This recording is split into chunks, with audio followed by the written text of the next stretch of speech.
میں ایک ماہر نفسیات تھا۔ میں نے بہت سارے کیسز ہینڈل کیے تھے، لیکن میں نے ایک ایسا کیس ہینڈل کیا جسے میں کبھی نہیں بھول سکتا۔ اور وہ لڑکی کون تھی، کہاں سے آئی تھی اور کیا چاہتی تھی؟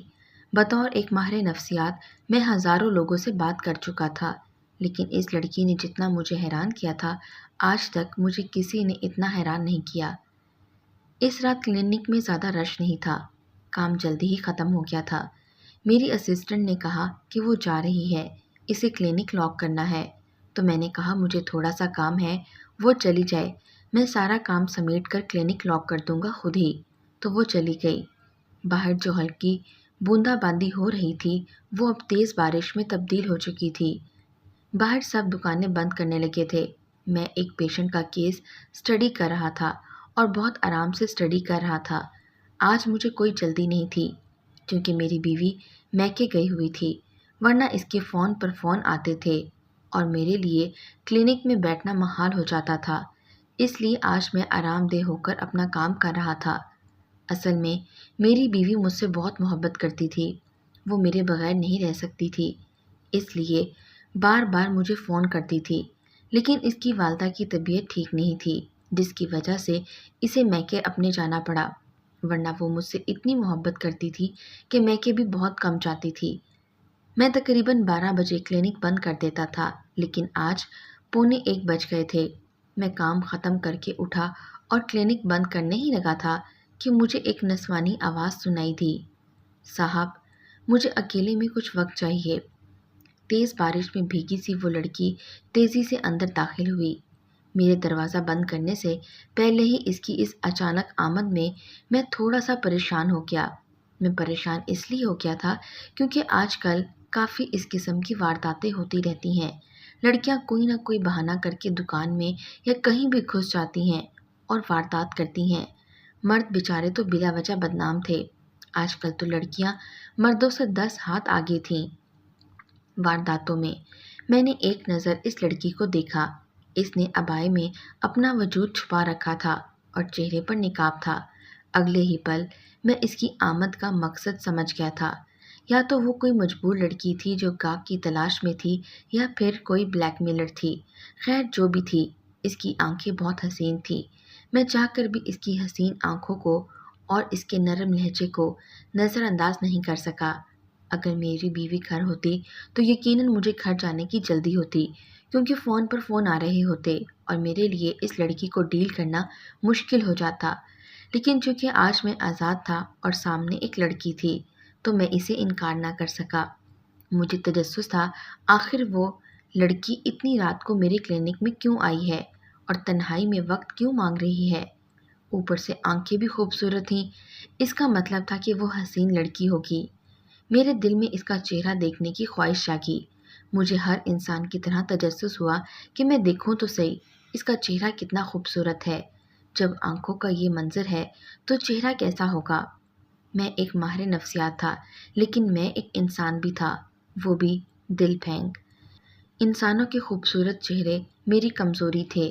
میں خوبصورت لوگوں کو زیادہ وقت دیا کرتا تھا، حالانکہ ماہر نفسیات کو انصاف کا ترازو برابر رکھنا چاہیے، لیکن ماہر نفسیات سے زیادہ میں انسان تھا۔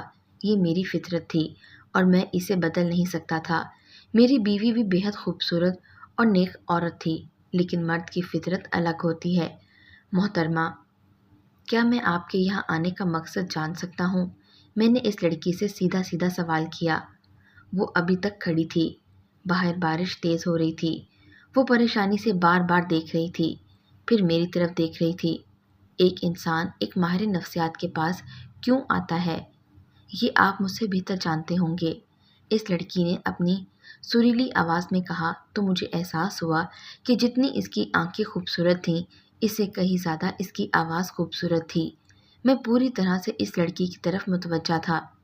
ایسا نہیں تھا کہ میرے کلینک میں کبھی کوئی خوبصورت لڑکی نہیں آئی تھی، لیکن جن حالات میں وہ آئی تھی وہ حالات خوبصورت تھے، یعنی کہ برسات کی ایک حسین رات، خوبصورت آنکھوں والی پھیکی پھیکی سی پریشان لڑکی مجھے معمول سے ہٹ کر زندگی کے حالات اور واقعات پر تھی، خاص کر تب جب ان میں خوبصورتی کا عنصر ہو اور ساتھ ساتھ موسم بھی خوشگوار اور خوبصورت ہو۔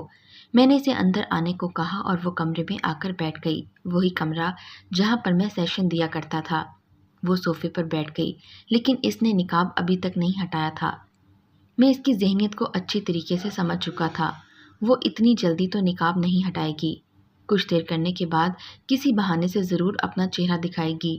ایسی لڑکیاں زیادہ دیر تک اپنے جذبات پر قابو نہیں رکھ سکتی، کسی نہ کسی بہانے سے اپنے حسن کا دیدار سامنے والے بندے کو کرانا ہوتا ہے، کیونکہ وہ اپنے حسن کو کیش کرانا جانتی ہیں۔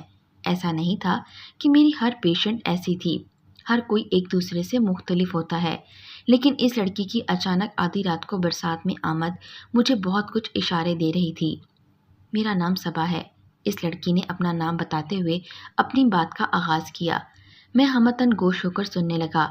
میں ایک بہت مجبور لڑکی ہوں، اپنا گھر چھوڑ کر آئی ہوں، میں آپ کی بہت بڑی مداح ہوں۔ مداح تو ایک چھوٹا سا لفظ ہوگا میرے جذبات کو بیان کرنے کے لیے جو میں آپ کے لیے محسوس کرتی ہوں۔ اس لڑکی نے اپنی حیرت انگیز آواز میں کہا تو میرا دل ایک پل کو دھڑک کر رہ گیا، لیکن میں کوئی جذباتی انسان نہیں تھا، لیکن میرے بھی سینے میں دل دھڑکتا تھا۔ کسی لڑکی کا اس طرح سے اپنے جذبات کا اظہار کرنا یقیناً میرے لیے بھی مسرت کا باعث تھا۔ مجھے لوگوں کو پرکھنا خوب آتا تھا۔ ان چند منٹوں میں میں اسے اتنا تو پرکھ گیا تھا کہ وہ کسی نیک نیتی سے میرے پاس نہیں آئی تھی، بلکہ بہت بڑا مقصد لے کر آئی تھی۔ میں اس کے کھلنے کا انتظار کر رہا تھا۔ بات کو گھما پھرا کر کرنے کی میری عادت نہیں ہے سر، میں صرف آپ سے کہنے آئی ہوں کہ آپ کی خاطر اپنا گھر چھوڑ کر آئی ہوں، آپ مجھ سے نکاح کر لیں۔ اس لڑکی نے اچانک ایسی بات کر دی کہ میں پریشان ہو گیا۔ میں نے اس کی طرف دیکھا، کہیں اس کے پاس کوئی خفیہ کیمرہ تو نہیں ہے؟ یہ بھی ہو سکتا ہے کہ وہ لڑکی خفیہ کیمرہ لے کر مجھے بدنام کرنے کی کوشش کر رہی ہو کہ میں کافی مشہور ہوتا جا رہا تھا۔ یہ بھی ہو سکتا تھا کہ وہ مجھے آزمانا چاہ رہی ہو۔ اگر آپ میرے متعلق بہت کچھ جانتی ہیں تو یہ بھی آپ کو معلوم ہوگا کہ میں پہلے سے شادی شدہ ہوں، میری بیوی ہے اور ایک بیٹی اور ایک بیٹا بھی ہے، اور میں اس کے ساتھ بہت خوشگوار زندگی گزار رہا ہوں۔ مجھے کیا پڑی ہے کہ میں ایک آدھی رات کو آنے والی اجنبی لڑکی سے ایک رات میں نکاح کر لوں؟ میں نے دو ٹوک بات کرتے ہوئے کہا، مجھے معلوم تھا آپ کا یہی جواب ہوگا، لیکن اگر ایک لڑکی آپ کی محبت میں مبتلا ہو کر اپنا گھر چھوڑ کر آپ کے پاس آئے تو کیا آپ اس کی خواہش پوری نہیں کریں گے؟ میں جوان ہوں اور حسین ہوں، آپ کو اور کیا چاہیے؟ اس لڑکی نے کہا۔ اس کا انداز بہت عجیب تھا۔ میرا وقت بہت قیمتی تھا، مجھے سونا بھی تھا اور صبح پھر سے اپنے کام پر لگ جانا تھا، لیکن میں اس رات کو ضائع نہیں کرنا چاہتا تھا کیونکہ میرے لیے یہ ایک انوکھی بات تھی، ایک انوکھا واقعہ۔ میں بھی اس لمحے سے مکمل طور پر لطف اندوز ہونا چاہتا تھا اور لطف اندوز ہو رہا تھا۔ اگر آدھی رات کو کوئی لڑکا اپنی دکھ بھری داستان سنانے کے لیے میرے پاس بیٹھ جاتا تو یقیناً اس سے مجھے نیند آ جاتی اور میں سونا چاہتا اور اسے کہتا کہ تم کل آ جانا، لیکن چونکہ یہ ایک لڑکی تھی تو فطرت کے ہاتھوں مجبور ہو کر میں اسے انکار نہیں کر سکا۔ وہ ایک پرتجسس لڑکی تھی، مجھے اس کے متعلق تجسس تھا، میں اسے جاننا چاہتا تھا۔ اگر وہ مجھے بلیک میل یا بدنام کرنے آئی تھی تب بھی میں اس معاملے کی تہہ میں جانا چاہتا تھا اور اس ساری صورتحال کا ڈراپ سین چاہتا تھا اور اسی کے انتظار میں اپنا قیمتی وقت دے رہا تھا۔ اگر آپ نے مجھ سے شادی نہ کی تو میں بھی اسی وقت آپ کی آنکھوں کے سامنے آپ ہی کی کلینک میں اپنی جان دے دوں گی، کیونکہ میں اپنی ساری کشتیاں جلا کر آئی ہوں، اس لڑکی نے مجھے دھمکی دیتے ہوئے کہا۔ اس نے دیکھا جب میں نے اس کی بات ماننے سے انکار کر دیا تو ایک دھمکی پر اتر آئی۔ اس کی بات سن کر میں زور سے ہنسنے لگا، کیونکہ اگر میں پریشان ہو جاتا تو وہ سمجھ آتی کہ میں اس کے دباؤ میں آ گیا ہوں۔ میں اسے یہ ظاہر کرنا چاہتا تھا کہ میں بالکل بھی اس کی دھمکی سے خوفزدہ نہیں ہوا، حالانکہ اندر ہی اندر میں کافی پریشان ہو گیا تھا۔ آخر یہ لڑکی کون تھی اور مجھ سے کیا چاہتی تھی؟ وہ مجھ سے نکاح تو بالکل بھی نہیں کرنا چاہتی تھی، اس بات کا اندازہ تھا۔ پھر میں نے سوچا کیوں نہ اس لڑکی کو آزمایا جائے۔ میں نے نکاح کی حامی بھری، میں گاڑی کی چابی اٹھائی اور اس سے کہا کہ چلو ابھی مسجد میں جا کے نکاح کر لیتے ہیں، تمہاری خواہش پوری ہو جائے گی۔ مجھے لگا کہ وہ نہیں اٹھے گی، پریشان ہو جائے گی، بہانہ بنائے گی، لیکن ایسا کچھ نہیں ہوا۔ وہ فوراً اٹھ کر کھڑی ہو گئی۔ اس کے اس طرح اتنی جلدی مان جانے پر مجھے پریشانی ہوئی تھی، تیر نشانے پر نہیں لگا تھا۔ میں نے گاڑی کی چابی اٹھائی اور کلینک لاک کر کے باہر نکل آیا، وہ بھی میرے ساتھ آ گئی۔ ہم دونوں مسجد کی طرف روانہ ہوئے۔ میں عجیب کشمکش کا شکار تھا اور وہ لڑکی بے حد مطمئن نظر آ رہی تھی۔ پہلے مجھے لگ رہا تھا کہ میں اسے آزما رہا ہوں، لیکن اب مجھے محسوس ہو رہا تھا کہ صرف میں ہی نہیں، وہ بھی مجھے آزما رہی تھی۔ اب دیکھتے ہیں کہ جیت کس کی ہوتی ہے اور ہار کس کی۔ ہم لوگ مسجد کے اندر داخل ہوئے۔ امام مسجد شاید تہجد کی نماز پڑھنے کے لیے جاگ رہے تھے۔ انہوں نے ہم دونوں کو مسجد میں داخل ہوتے دیکھا تو شاید سمجھ گئے تھے کہ ہم کس مقصد کے لیے یہاں آئے ہیں۔ مجھے آخر تک لگ رہا تھا کہ وہ مجھ سے نکاح نہیں کرے گی، اور اسے آخر تک لگ رہا تھا کہ میں بھاگ جاؤں گا۔ یوں جھٹ پٹ سے ہمارا نکاح ہو گیا، اور مجھے یقین نہیں آ رہا تھا کہ واقعی میرا نکاح ہو چکا ہے۔ میں نے ابھی تک اس لڑکی کا چہرہ نہیں دیکھا تھا جو اب میری بیوی بن چکی تھی۔ میں اسے سیدھا گھر لے آیا۔ میرے گھر میں کوئی نہیں تھا۔ میری بیوی اور بچے میرے سسرال گئے ہوئے تھے اور انہوں نے 1 ہفتے بعد ہی واپس آنا تھا۔ میں نے اسے کہا کہ اب تو ہمارا نکاح ہو گیا ہے، اب تو اپنا چہرہ دکھا دو۔ میں اس کا چہرہ دیکھنے کے لیے بے تاب تھا۔ مجھے لگ رہا تھا کہ وہ اب بھی نقاب نہیں ہٹائے گی، لیکن اس نے اپنے چہرے سے نقاب ہٹا دیا تو میں اسے دیکھ کر حیران رہ گیا۔ وہ اس قدر حسین تھی کہ اتنی حسین لڑکی میں نے ساری زندگی میں نہیں دیکھی تھی۔ ہر قسم کے میک اپ سے آری اس کا خالص حسن میری آنکھوں کو اور میرے دل کو بہت بھاگ گیا تھا۔ میں فوراً اس کی طرف بڑھا اور اسے اپنے حصار میں لے لیا۔ صبح میری آنکھ کھولی تو میرا سر بھاری ہو رہا تھا۔ ایسا محسوس ہو رہا تھا کہ مجھے کسی نے کوئی نشہ آور چیز سونگھا دی ہے اور میں بے ہوش ہو گیا تھا۔ پہلے تو مجھے کچھ یاد نہیں آیا کہ کل رات کیا ہوا تھا، پھر اگلے ہی پل مجھے سب کچھ یاد آ گیا۔ کل رات میری زندگی کی حسین راتوں میں سے ایک حسینہ میری زوجت میں آئی تھی اور تمام رات مجھ پر مہربان ہوتی رہی۔ میں آنکھیں ملتے ہوئے اٹھا اور اس کی تلاش میں سرگردہ ہو گیا۔ میں نے پورا گھر چھان مارا لیکن وہ مجھے کہیں نہیں ملی۔ میں پریشان ہو گیا کہ آخر وہ لڑکی کہاں چلی گئی ہے۔ میں سوچ رہا تھا کہ کیا وہ میرے گھر میں چوری کرنے آئی تھی؟ ہو سکتا ہے کہ نقدی اور زیورات چوری کر کے بھاگ گئی ہو۔ میں نے گھر کی تلاشی لی، سب کچھ اپنی جگہ تھا، کچھ بھی چوری نہیں تھا۔ اب تو وہ میری بیوی تھی، اسے ڈھونڈنا میرا فرض تھا، لیکن وہ کہیں بھی نہیں تھی۔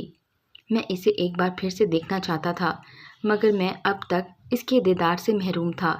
ایک ہی رات میں نے فیصلہ کر لیا تھا کہ میں اسے پورے حق سے اپناؤں گا اور اپنی پہلی بیوی کو راضی کر لوں گا کہ اسے قبول کر لے۔ کیسے بھلا میں اتنی خوبصورت لڑکی کو جانے دے سکتا تھا جو خود ہی مجھ پر مہربان ہوئی تھی؟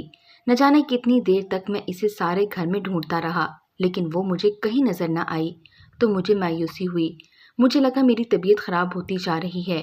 ایک ہی رات میں اس کا ہو گیا تھا۔ پھر اچانک میری نظر سائڈ ٹیبل پر پڑے ہوئے خط تک گئی۔ اسے دیکھ کر میری جان نکل گئی تھی۔ میں سمجھ گیا تھا کہ یہ خط صبا نے لکھا ہے۔ میرے لرزتے ہاتھوں کے ساتھ وہ خط اٹھایا اور پڑھنا شروع کیا۔ پیارے شوہر صاحب، امید ہے آپ مجھے ڈھونڈ رہے ہوں گے، مگر میں آپ کو کبھی نہیں ملوں گی۔ آپ ایک ماہر نفسیات تھے، لیکن آج مجھے آپ کی عقل پر ماتم کرنے کو دل کر رہا ہے۔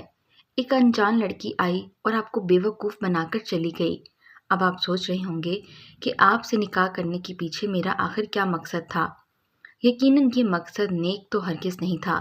تو قصہ کچھ یوں ہے کہ آج سے 8 سال پہلے میری شادی ہوئی تھی، کافی دھوم دھام سے، اور میں ابھی رخصت بھی نہیں ہوئی تھی کہ بارات میں ہی میرے تازہ ترین شوہر کو کسی نے پرانی دشمنی کے تحت گولی مار دی اور میں رخصتی سے پہلے ہی بیوہ ہو گئی۔ یہ صدمہ اتنا بڑا تھا کہ مجھ سے سہا نہیں جا رہا تھا۔ ایک تو میں بیوہ ہو گئی تھی، وہ بھی رخصت سے پہلے، دوسرا زمانے بھر کی باتیں سب کی چہمگوئیاں کہ میں منحوس ہوں میرے کانوں میں پڑتی تھی تو میرا مر جانے کو دل کرتا تھا۔ خیر میری رخصتی نہ ہو سکی اور میں شادی ہال سے سیدھا اپنے گھر واپس آ گئی۔ میرے والدین نہیں تھے، میں بھائی اور بھابھیوں کے ساتھ رہتی تھی۔ بھابھیوں نے مجھے گھر سے نکالنے کی بہت کوشش کی، لیکن ایک بار پھر میں بھائیوں کے در پر آ گئی تھی۔ پھر 1 سال یوں ہی گزر گیا اور دوبارہ بھائیوں نے میری شادی کرنا چاہی اور میں دوسری بار دلہن بن گئی۔ اس بار میں کامیابی سے رخصت ہو کر اپنے سسرال تو چلی گئی تھی، لیکن شادی کی پہلی رات جیسے ہی میرے شوہر میرے پاس آئے، وہ بات کرتے کرتے گر پڑے۔ بعد میں معلوم ہوا کہ انہیں ان کی سابقہ محبوبہ نے شادی کی رات ہی زہر دے دیا تھا۔ مجھ سے شادی کرنے کی وجہ سے اور ایک بار پھر سے میں بیوہ ہو گئی۔ مجھ پر اس بار بھی کوئی عدت نہیں بنتی تھی۔ میری ساس نے مجھے دھکے دے کر گھر سے نکال دیا کہ تم منحوس ہو، تم خوبصورت بلا ہو جو میرے بیٹے کو کھا گئی۔ ایک بار پھر سے میں روتی دھوتی اپنے بھائیوں کے گھر آ گئی اور ایک بار پھر سے بھابھیوں نے میرا جینا محال کر دیا تھا۔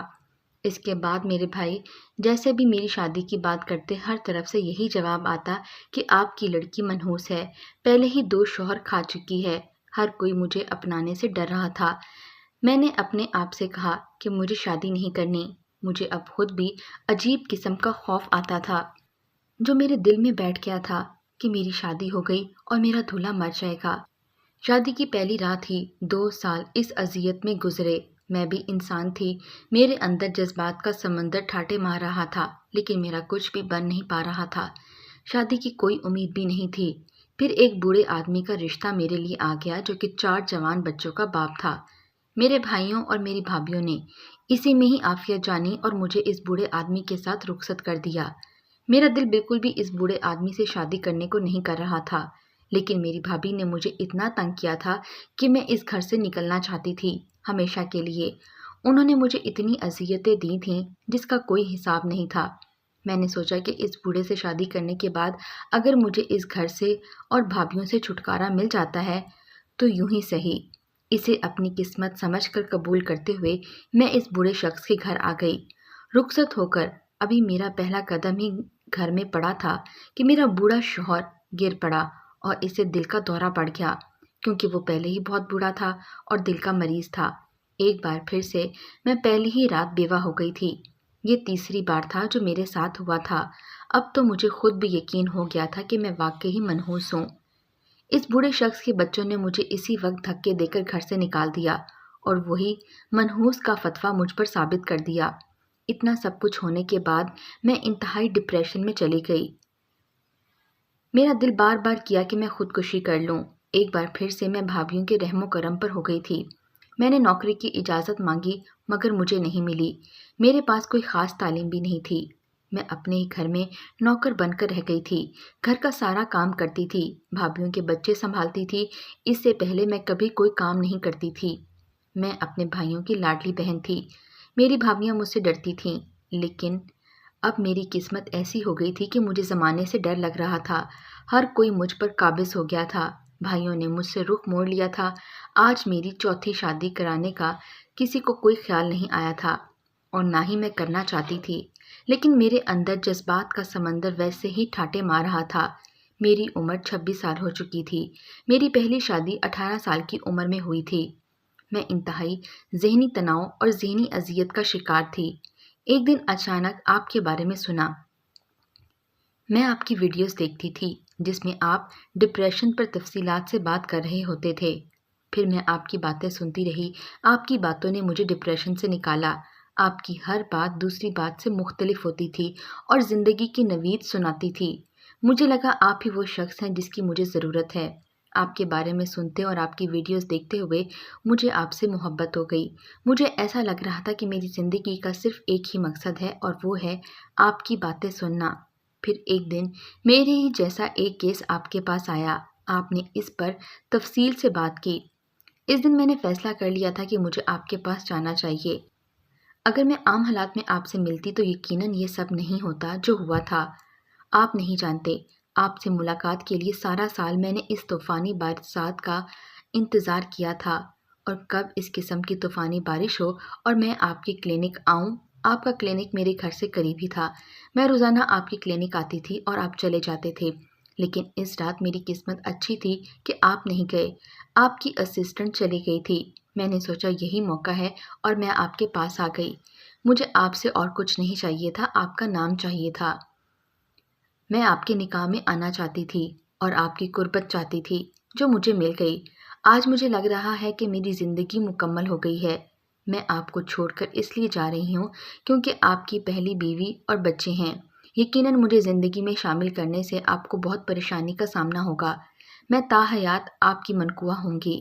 آپ سے جاتے ہوئے مجھے اس بات کا خوف ہے کہ کہیں آپ کو کچھ نہ ہو جائے۔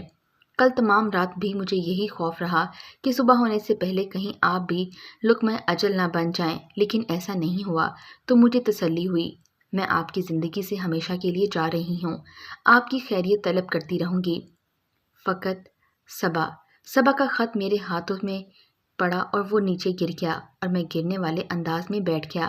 میری آنکھوں سے آنسو جاری ہو گئے۔ اس کی دکھ بھری داستان سن کر کاش کہ وہ مجھے ایک موقع دیتی، میں اس کا علاج بھی کرتا اور اسے اپنی زندگی میں شامل کر لیتا۔ جو کام اسے مشکل لگ رہا تھا کہ میں اپنی بیوی بچوں کا سامنا نہیں کر سکوں گا اس کے بعد، یا مجھے کسی قسم کی مشکل پیش آئے گی، ایسا کچھ بھی نہیں تھا۔ میری بیوی سے میری بہت بنتی تھی۔ وہ ایک سمجھدار اور دیندار عورت تھی۔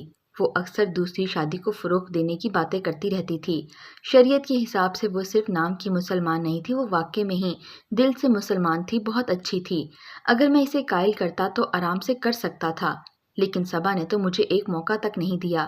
میرے پاس اس کا کوئی اتا پتہ نہیں تھا، یعنی کہ وہ اپنی بھابھی کے گھر چلی گئی تھی اور وہاں پر اس کے ساتھ ضرور برا سلوک ہو رہا ہوگا، خاص کر ساری رات غائب رہنے کی وجہ سے۔